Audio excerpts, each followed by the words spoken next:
As schools around the country are reopening, a new report reveals a serious dropout crisis in the Latino community in this country. It shows 41% of Latino female students do not graduate on time with a standard high school diploma. It's the focus of our snapshot across America. So joining me from Las Vegas, Lucy Flores, a law student and former high school dropout. Good to see you. From Houston, Macarena Hernandez. She is a former high school teacher and journalist. Good to see you as well. And is currently the director of Latino initiatives at the University of Houston, Victoria. And in Chicago, Tanya Cabrera, a college and career coach. Good to see all of you. Okay, so Lucy, let me begin with you. You dropped out at the age of 17, right? And you have a pretty big family. You're the youngest of 13 kids. Your mom left early on in the equation. Your dad was left to raise all the children. What happened that you said you had just simply given up? You decided to drop out of school, and you felt at the time that was the best thing for you. Why? Well, I mean, there was a lot of different factors involved. Obviously I had an unstable home environment. I was raised in poverty. There was just really a lack of support both in the home and in the schools. I got involved with gangs early on.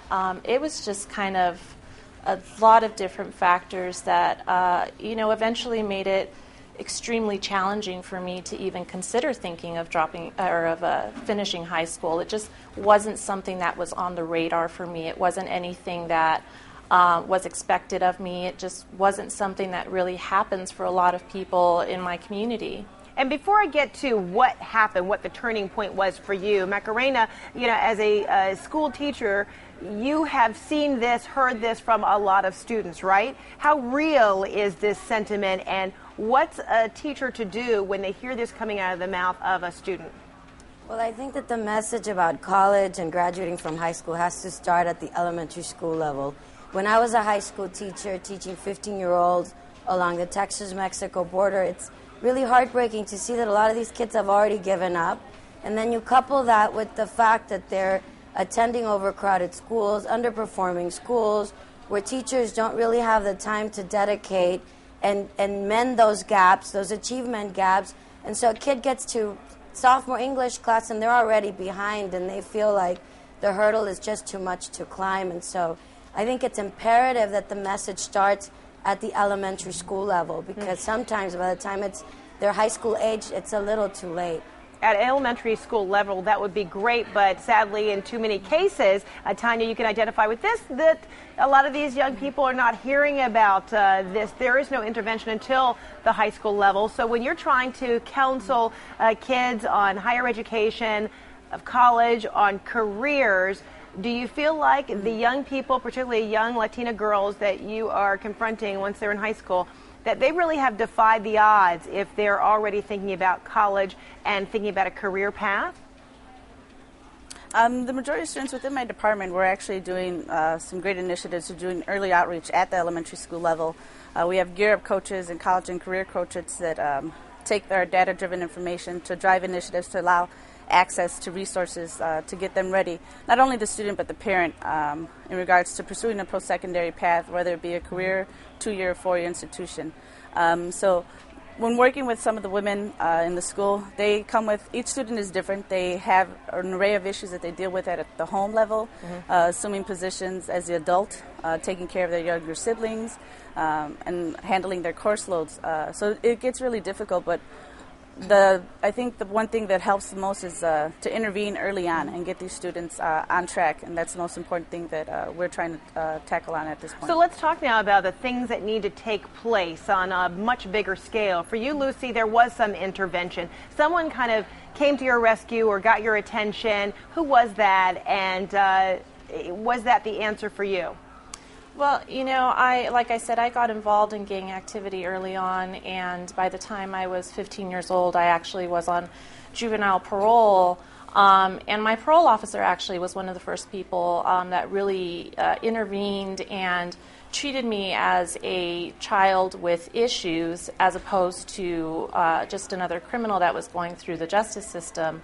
And so she really was that first person that began to guide me and to really encourage me and allow me to believe that I was capable of something different, that I was capable of one day being a professional. I mean, obviously it didn't happen overnight, and I did end up, much to her dismay, dropping out of high school, but that really was that first person that kind of set me on the right track. And now a law student you are. Congratulations on that. So, Macarena, hopefully there's some intervention before a child gets to the level of being exposed to a parole officer, having a parole officer. So what's your advice? What are you hoping in a much bigger way can take place in terms of who do you want to intervene for a lot of these young girls, particularly Latino girls, at the elementary school level, as you mentioned? I think there's a lot of things we can do, and one thing is to bring the parents along on the journey. My own parents had elementary school educations. They didn't speak the language, and so it's important to explain to parents the process, because for someone who went up to 5th grade, they won't be able to help their own children navigate the world, the college world. So it's important to really educate the parents, and I think people would be surprised how many parents are willing to go along for the ride if they had just more information. The other thing, too, is to make sure that Latinas, especially that are professionals, volunteer their time at local schools. I think it's very important for young Latinas who don't have role models, who've never met a Latina doctor or a Latina journalist or a Latina, lawyer, for them to see that. And for these people like Lucy, I mean, her story is so inspiring. I'm sure that any student that hears her story will be inspired to continue on. And Tanya, what do you see that's happening that you want to see more of in the way of intervention? I have to agree with Magdalena over there in regards to more parent outreach. I think that there are parents who want to know more information, who are willing to come to school, come to your house and get more information. Definitely more parent outreach. And I know it's difficult. A lot of the parents work 2 to 3 jobs, and it's difficult, but more parent involvement. And also at the elementary school level, just reaching out, collaborating with our local feeder schools.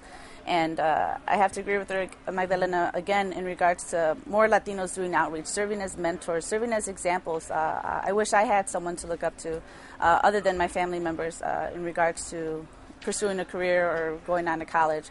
That truly makes a difference in providing a hope and a resource for these students in the community. Tanya Cabrera, Macarena Hernandez, and Lucy Flores, thanks to all of you ladies for joining us. Appreciate it. Thank you.